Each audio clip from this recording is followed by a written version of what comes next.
Salut à tous, merci de rejoindre ce tout nouveau numéro de À l'affiche qui aujourd'hui fera la part belle à la littérature. En présence de notre invité, nous évoquerons la parution chez Gallimard de sa dernière œuvre, Chéri Chéri. Et c'est en électron libre et inclassable du roman français que Philippe Dian, prix Interallié 2012 pour son livre « Oh, on vient nous en parler ».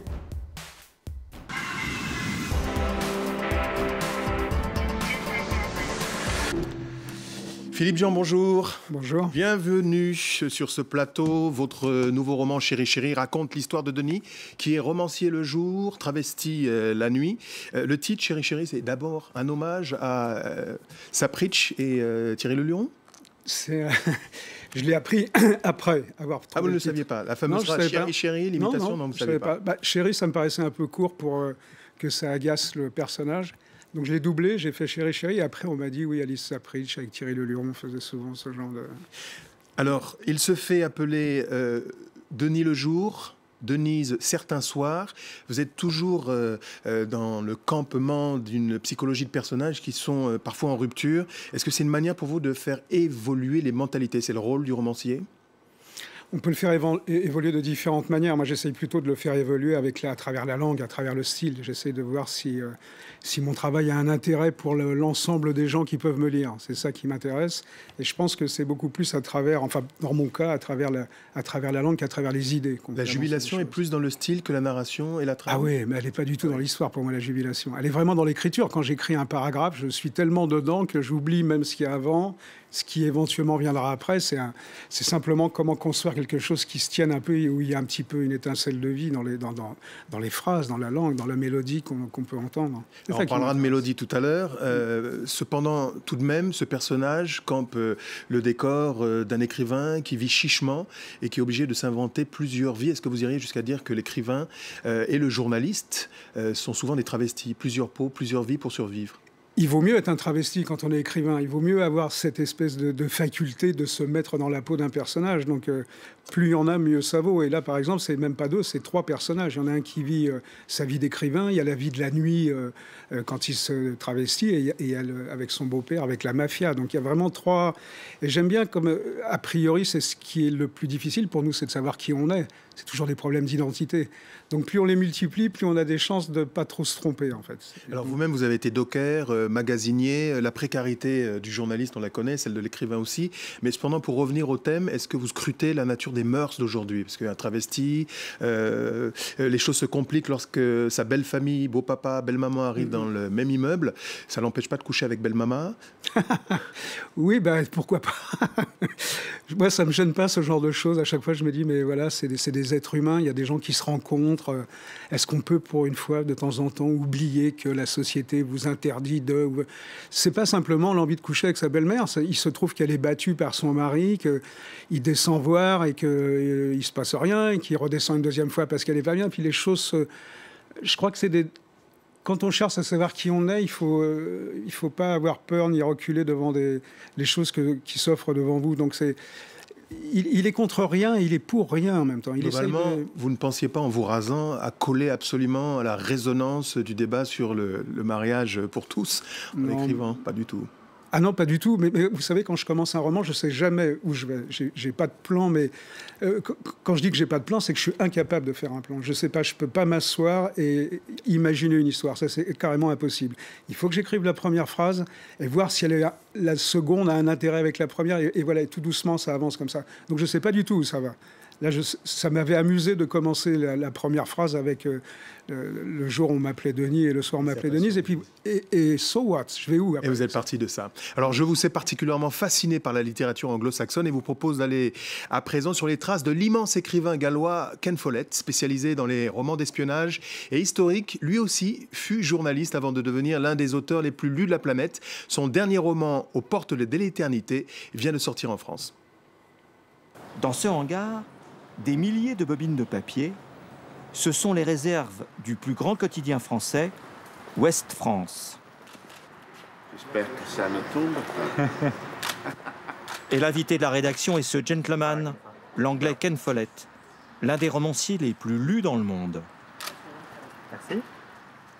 Il connaît bien le métier, Ken Follett, depuis ses débuts de journaliste dans les années 70 pour un journal local du Pays de Galles. mais il passera vite au roman pour continuer ses enquêtes. Sur son site internet, on le découvre dès 1976 pour son premier livre. Une trentaine suivront, des policiers, des romans d'espionnage, mais surtout des sagas historiques. La dernière en date, une trilogie sur le XXe siècle, depuis la guerre de 14 jusqu'à la chute de l'Allemagne de l'Est. Il est ici face au mur de Berlin et souvent se met en scène partout sur les terrains de la grande histoire. Retour à Rennes dans les locaux d'Ouest France où l'attendent 3 lecteurs pour un entretien publié dans le journal. Enchanté. Enchanté. On est pris dès les premières pages. C'est une lecture fluide avec beaucoup de suspense, beaucoup de rebondissements. On a beaucoup de surprises. Je suis énormément flatté. Merci, vous êtes si gentil. Et comme tout écrivain populaire qui se respecte, Ken Follett se livre à une séance de signature. Traduit en 33 langues, ce qu'il vit sans complexe, le grand public. J'ai toujours voulu écrire des romans que des millions de lecteurs vont aimer. C'est mon ambition. Son dernier livre, Aux portes de l'éternité, est déjà tiré à 200 000 exemplaires. C'est devenu une habitude pour lui. Les cadeaux de Noël qui commencent. Pour mon père. Et le phénomène dure maintenant depuis plus de 30 ans. C'est parfait. Philippe Dian, me semble-t-il, je viens de consulter mon marabout, vous avez vécu la même expérience. Oui, puis ce qui est drôle, c'est qu'on parle de 30 ans d'écriture. Moi aussi, c'est à peu près la même chose. Et j'avais été invité par Ouest France, justement. Et je pense qu'on a dû faire un moment la même photo appuyée sur ces énormes rouleaux de papier. C'est pour la légende. D'accord. Alors, écrivain et travesti, vous semblez dire en filigrane que c'est la même substance. Changer de peau, vocation à embrasser plusieurs passions. C'est votre cas. La musique, le cinéma vous sont tombés dessus. L'adaptation de 37.2 le matin, dont vous êtes l'auteur, par Jean-Jacques Bennex, vous a consacré. Le cinéma vous est tombé dessus par hasard ? Je ne sais pas si c'est vraiment par hasard, étant donné que les cinéastes sont toujours assez friands de ce qui se publie dans les livres pour faire des films. Donc, ce n'est pas par hasard. À partir du moment où vous avez un peu de succès, vous pouvez être sûr que dans la semaine qui vient, le téléphone sonne et on vous dit « Ah, on va peut-être mettre ça en image ». Moi, je ne suis pas très excité par le cinéma. J'aime bien, c'est toujours agréable de recevoir un chèque quand on achète votre livre, mais je ne suis pas quelqu'un de l'image. Moi, je viens du signe. Je veux dire, c'est la langue qui m'intéresse. Donc, c'est toujours un peu compliqué de retrouver là où se trouve mon travail, à savoir sur la langue, de le retrouver à l'image. C'est très compliqué. Ça suppose une espèce d'appropriation assez pointue du cinéaste pour qu'il retrouve un petit peu ce qui fait l'essence du livre. Donc, c'est jamais simple. Et des fois, il y a des grandes déceptions à cause de ça. Confirmation ou pas, O, votre précédent roman, sera-t-il porté à l'écran avec Isabelle Huppert en tête d'affiche ? Ah oui, et surtout, c'est... Pas surtout, parce que je trouve qu'Isabelle, c'est une immense artiste. Mais c'est Paul Verhoeven qui va faire le film. C'est ça. Donc Paul Verhoeven, c'est Showgirl, c'est... Mais vous êtes marrant, vous. Hein. Vous dites non, mais le cinéma, j'y pense pas. Mais en même temps, vous faites des adaptations extraordinaires. Vous dites que ce qui vous intéresse, c'est pas forcément la trame des personnages, mais c'est le style, la stylistique dans l'écriture. C'est quoi ? C'est une posture ? C'est vraiment ce que vous... Non, c'est pas une posture, c'est que c'est la seule chose dont j'ai envie de parler. Là, par exemple, si on rentre, par exemple, dans mon dernier livre, oui, on peut passer un moment pour que je vous parle de tous des 3 milieux dans lesquels évolue mon personnage. Mais c'est pas ça qui m'intéresse. Ouais. Et c'est pas ça mon travail. C'est pas pour ça que j'éprouve une espèce de satisfaction relative quand j'écris quelque chose qui me semble intéressant. Même pas pour la musique. Lorsque vous devenez le parolier de Stéphane Escher, que vous écrivez quelques perles pour la postérité, la chanson française, des chansons telles que Déjeuner en paix ou Pas d'amis comme toi, pour Johnny Hallyday, Même punition. C'est la même chose pour moi, c'est-à-dire que je ne suis pas parolier pour des chanteurs. C'est simplement une rencontre que j'ai faite à l'occasion d'une émission avec Stéphane, on s'est rencontrés, et je trouve toujours que l'amitié, c'est plutôt intéressant de s'en servir pour travailler. Si c'est simplement une amitié qui ne sert à rien, si c'est bonjour, comment ça va, qu'est-ce que tu fais ? Non. Je pense que l'amitié, elle se développe quand le travail en commun avance vers quelque chose. Alors, et c'est que Stéphane Escher. Johnny Hallyday, ça a été un... pas du tout je regrette pas du tout que Johnny ait fait un truc, mais j'avais pas écrit ce texte-là. Stéphane Escher qui faisait la musique. Oui. Je ne suis pas parolier, c'est compliqué. Et en même temps, je fais toujours très très attention. Les textes de chansons, vous savez, c'est quelque chose qui peut vous surprendre. Oui. Vous êtes dans un supermarché, Tout à fait. une parole qui vient s'imprimer dans votre esprit, alors que le livre, il faut faire l'effort d'aller acheter le livre. La musique, non. Une parole de chanson, elle peut vous arriver comme ça. Vous Donc, je avez, fais très attention à ça. Philippe Djan, des goûts de luxe, semble-t-il. On vous expose au Louvre.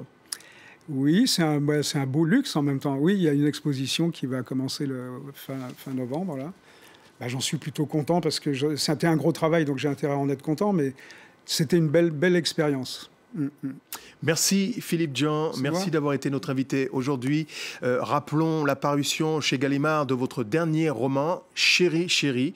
Bon retour du côté du Louvre pour de nouvelles aventures, voire plus si affinité. Merci beaucoup. Merci à tous de nous avoir suivis, car c'est déjà la fin de ce magazine que vous pouvez bien sûr retrouver sur france24.com ainsi que sur tous les réseaux sociaux. On se quitte avec des images du clip Pas d'amis comme toi, signé par Stéphane Echer et un certain Philippe Djan. Regardez. J'y vais plus.